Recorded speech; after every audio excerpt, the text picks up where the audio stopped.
미국 기준금리 인하 지연 전망에 따른 달러 강세로 인해 원달러 환율이 장 초반 1,450원을 돌파했습니다. 네, 오늘 우리 증시는 코스피, 코스닥 모두 2% 넘게 급락세로 출발해서 약세 흐름을 이어가고 있는데요.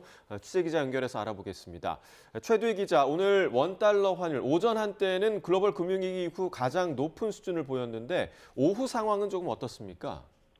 네, 말씀하신 대로 서울 외환시장에서 원달러 환율은 전거래일보다 17원 넘게 오른 1,453원에 개장했는데요.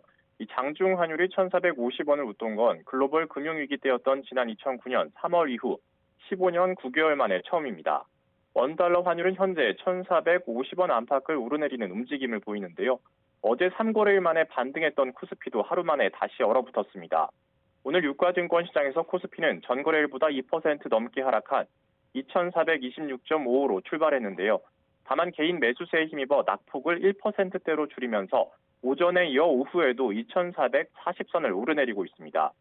코스닥 지수도 전 거래일보다 2% 넘게 하락 출발한 뒤 낙폭을 줄이며 오후 들어서도 680선 흐름을 이어가고 있는데요.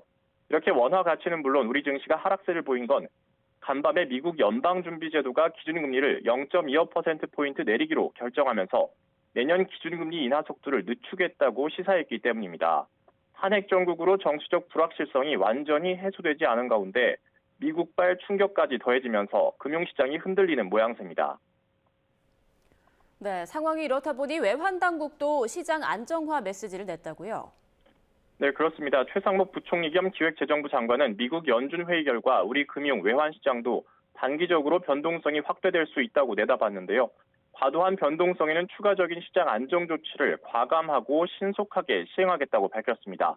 최 부총리의 말 한번 들어보겠습니다. 세계 주요 통화들이 대폭 약세를 보이는 가운데 우리 금융외환시장도 단기적으로는 변동성이 확대될 것으로 보입니다.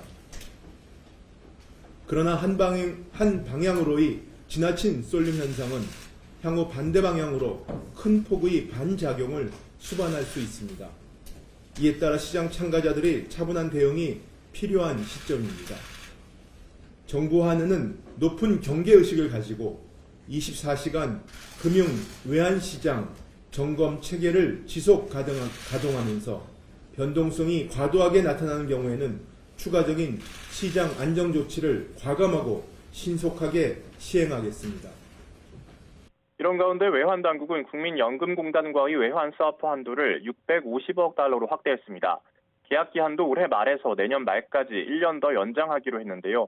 이에 따라 국민연금이 필요한 달러를 외환당국에서 구하게 되면 달러 매입 수요를 줄일 수 있는 만큼 지금과 같은 고환율 상황을 안정시킬 수 있을지 주목됩니다.